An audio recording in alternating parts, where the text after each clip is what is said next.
इस अलौकिक गुरु चैनल में आप सभी पुण्य आत्माओं का मैं वीरेंद्र कुमार उपाध्याय अभिनंदन, वंदन और नमन करते हुए आप सभी पुण्य आत्माओं से आग्रह करते हैं कि आप लोग इस अलौकिक गुरु चैनल को सब्सक्राइब करके घंटी को दबा दें, ताकि इस चैनल से जो भी कड़वा सच का वीडियो जारी हो वो आप पुण्य आत्माओं तक सबसे पहले पहुँचे। मेरे प्रिय बंधुओं, आप लोग इस अलौकिक वाणी को सुन रहे हैं। आज आप लोगों को इस कड़वा सच के माध्यम से इस अलौकिक ज्ञान के बारे में बताते हैं कि संतों ने ग्रंथों में अलौकिक ज्ञान किस हिसाब से रखा है। जो भी ज्ञान ग्रंथों में है संतों द्वारा, वह उनका अनुभव है, और जो संसार के पास लौकिक ज्ञान है यह इनका अनुमान है। उस अलौकिक ज्ञान का यह संसार अनुमान लगा रहा है। अनुमान और अनुभव में जमीन आसमान का अंतर है। मेरे प्रिय बंधुओं, आज आप लोगों को लौकिक ज्ञान और अलौकिक ज्ञान में क्या अंतर है उसको बताते हैं।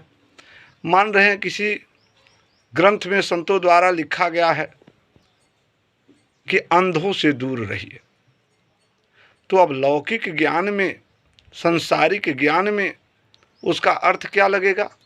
अंधा कौन है? कि जिसके पास दो आँख नहीं है वह अंधा है। आप, हम या हमारा संसार यही सोचेगा, संतों ने बताया है कि जिसके पास दो आँख नहीं है उससे दूर हो जाइए। हम आप विचार कर सकते हैं, क्या कोई आत्मज्ञानी संत ऐसा कहेगा कि आप जिसके पास दो आँख नहीं है उससे दूर हो जाइए? चाहे वो आपकी माँ हो, बाप हो, भाई हो, बहन हो, या कोई भी हित मित्र हो, ऐसा कह सकता है? नहीं कह सकता है। मेरे प्रिय बंधुओं, यह जो भी विद्या है यह अलौकिक ज्ञान में लिखी गई है। अब उसको लौकिक ज्ञान में अगर अर्थ लगाया जाएगा तो उसका परिणाम अच्छा नहीं होगा। अब अलौकिक ज्ञान में अंधा का मतलब कि जिसके पास आत्मज्ञान न हो। कबीरदास जी ने लिखा है ना कि काव समझाई जगत भयो अंधा। तो अगर लौकिक ज्ञान के हिसाब से उसका अर्थ लगेगा तो क्या कबीरदास जी जब थे तो सब लोग अंधे थे क्या? उनके पास दो आंख नहीं थी। उन्होंने अलौकिक ज्ञान में कहा काव समझाई जगत भयो अंधा, यानी क्या समझाएं? इनके पास आत्मज्ञान है ही नहीं। जिसके पास आत्मज्ञान होगा वही अलौकिक ज्ञान को समझ पाएगा। इसीलिए गोस्वामी जी भी लिखते हैं कि श्रोता वक्ता ज्ञान निधि और कथा राम की गुड़। जो मैं राम का कथा लिख रहा हूँ एक गुड़ है, एक रहस्य है, और सुनने वाला, कहने वाला दोनों ज्ञान निधि होना चाहिए। अब कौन से ज्ञान का निधि होना चाहिए? अलौकिक ज्ञान का। अर्जुन जी अगर सुन रहे थे और कृष्ण जी सुना रहे थे और दोनों में बातें हो रही थी, दोनों लोग एक दूसरे को समझने में और समझाने में सफल हुए, तो दोनों लोग ज्ञानित थे। फर्क इतना था कि वह संत थे या साधक थे, वह वर्तमान थे, यह भूत के ज्ञान से ग्रसित होने की वजह से वर्तमान के ज्ञान को भूल गए थे। मेरे प्रिय बंधुओं, ठीक इसी लाइन में आपको लौकिक ज्ञान और अलौकिक ज्ञान में अंतर है। जैसे मान रहे हैं कोई संतों ने शब्द लिख दिया गदहा। अब लौकिक ज्ञान में गदहा का अर्थ, संसारिक ज्ञान में गदहा का अर्थ क्या लगाएंगे? गदहा का मतलब पशु, जानवर।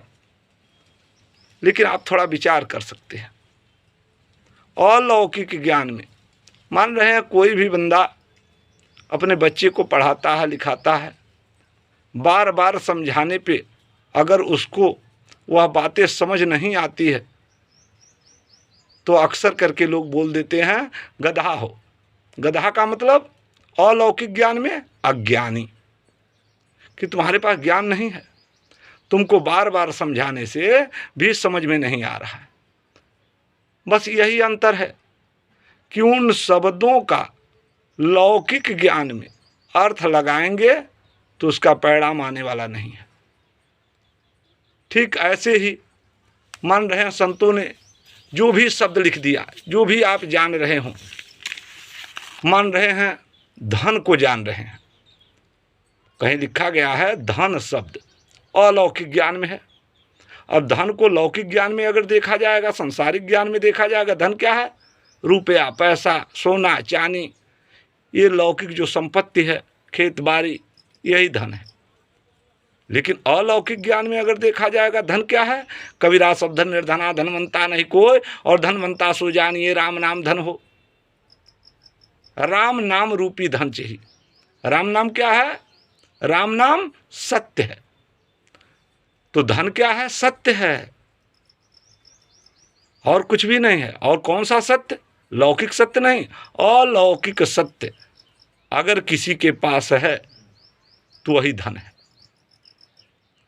उससे बड़ा धनवान कोई है ही नहीं। मेरे प्रिय बंधुओं, ठीक इसी तरह दान को बताया गया। अब लौकिक ज्ञान में अगर देखेंगे, दान किसे कहते हैं? रुपया, पैसा, सोना, चांदी, कपड़ा, यह दान है। लेकिन इसी को अगर अलौकिक ज्ञान में देखा जाएगा तो दान क्या है? सबसे बड़ा दान ज्ञान दान है। ज्ञान दान है, वो भी लौकिक ज्ञान नहीं, अलौकिक ज्ञान। कृष्ण ने अर्जुन को अलौकिक ज्ञान का दान दिया, लौकिक ज्ञान का दान नहीं दिया। मेरे प्रिय बंधुओं, ठीक इसी क्रम में हम जो भी शब्द जानते हैं, जैसे स्वर्ग और नरक के बारे में बताया जाता है। आज तो हम देखेंगे इस संसार में किसी के भी घर पे मृत्यु हो जाती है तो शोक कार्ड पे पहले ही लिख दिया जाता है कि फला व्यक्ति का स्वर्गवास हो गया। विचार कर सकते हैं, विचारने योग्य बातें हैं कि इनको आखिर कौन सा यंत्र ये लगाए हैं कि यहीं से पता चल गया कि हमारे घर पे जो भी व्यक्ति मरा, चाहे वो हमारा कोई भी हो, मरने वाला व्यक्ति स्वर्ग में गया। जबकि ग्रंथ बता रहा कि काम क्रोध मद लोभ नाथ नरक के पंथ, कि जिसके अंदर काम है, क्रोध है, लोभ है, मोह है, ये लोग कहाँ जा रहे हैं? नरक में जा रहे हैं। तो स्वर्ग में कौन जाएगा? जिसके पास दया होगा, क्षमा होगा, संतोष होगा। स्वर्ग कहाँ है? नरक कहाँ है? अब लौकिक ज्ञान में अगर किसी से पूछा जाएगा तो कहेंगे ऊपर है या पता नहीं, लेकिन लिख दे रहे हैं कि भाई फला व्यक्ति का स्वर्गवास हो गया, बड़े कॉन्फिडेंस के साथ। मेरे मित्रों, यह अलौकिक कथा है, अलौकिक वाणियाँ हैं। इसको समझने के लिए लिखे हैं, गोस्वामी जी बता रहे हैं कि जो बहुकाल करहि सत्संगा तब जा मिटहि मोह भ्रम भंगा। कि जब बहुत काल, बहुत समय तक सत्य का हम संग करेंगे, तब ये लौकिक ज्ञान का जो मोह है वह भंग होगा।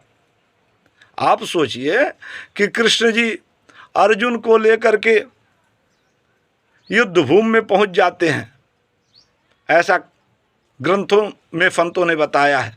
लेकिन वहां जाने के बाद अर्जुन जी गांडीव रख देते हैं, बोलते हैं मैं किसको मारूं, सब अपने हैं।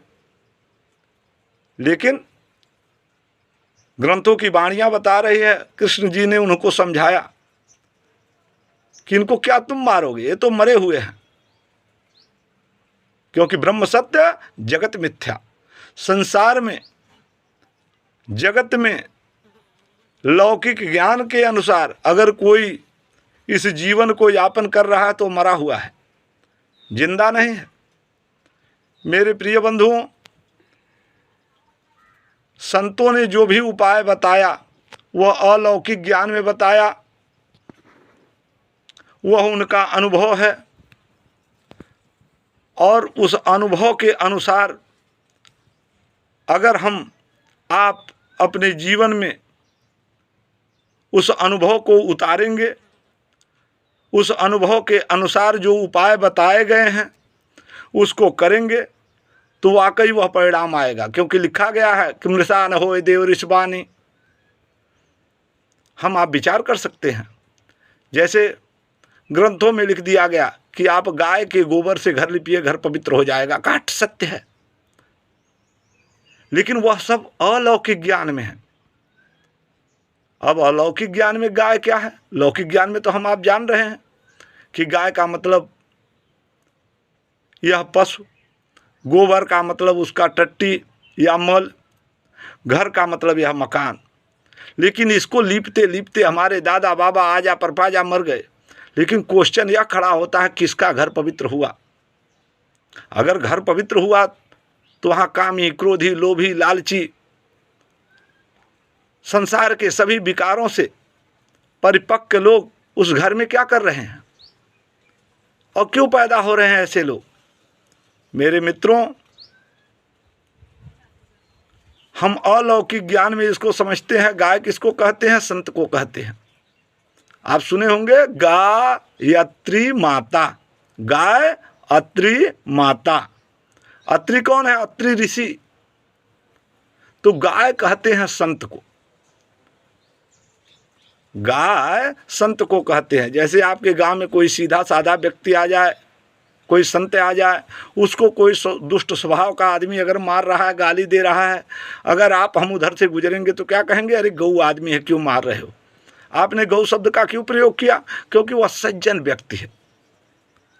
और सज्जनता किसके अंदर होती है? किसी न किसी संत या भक्त के अंदर। अब उसके गोबर से आपको घर लीपना है। तो गोबर क्या है? गो माने इंद्रिय और बर माने विवेक।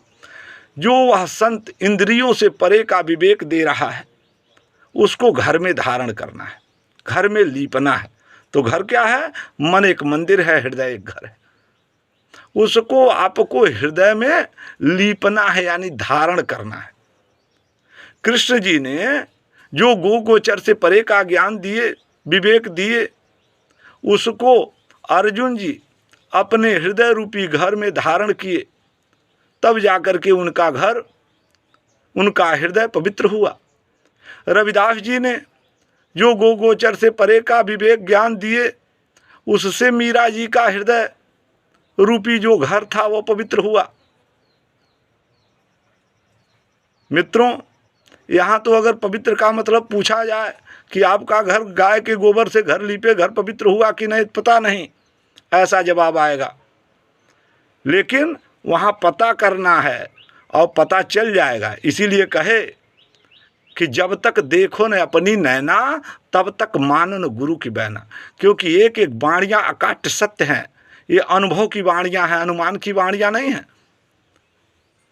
तो आपको गाय क्या है? वह संत है। गोबर क्या है? गो माने इंद्रिय, बर माने विवेक। इंद्रियों से परे का जो संत विवेक दे रहा है। घर क्या है? मन एक मंदिर है, हृदय एक घर है। इस हृदय में आपको धारण करना है। अब जैसे ही आप धारण करते हैं गो गोचर से परे के विवेक को, तो आपका हृदय साफ हो जाता है, पवित्र हो जाता है। और लिखा गया है ना कि जहाँ साफ तहाँ आप, जहाँ मैल तहाँ गए। और जहाँ साफ हो जाएगा, निर्मल मन जन सो मोहि पावा, अमोहि कपट छल छिद्र न भावा। मेरे मित्रों, ठीक इसी तरह बताया गया है कि आप बछिया का पूंछ पकड़िए, भवसागर पार हो जाइए। अकाट्य सत्य है। अब लौकिक ज्ञान में भी आप देख रहे हैं कि उस पशु के बच्चे को पकड़कर लोग पूंछ पकड़ करके भवसागर पार हो रहे हैं। लेकिन विचार कर सकते हैं कि मान रहे हैं कि जो लोग मरने के बाद बछिया का पूंछ पकड़े, वह लोग बताने नहीं आए कि भवसागर कैसा है और कहाँ है। लेकिन बहुत सारे अगल बगल में, गांव गिराव में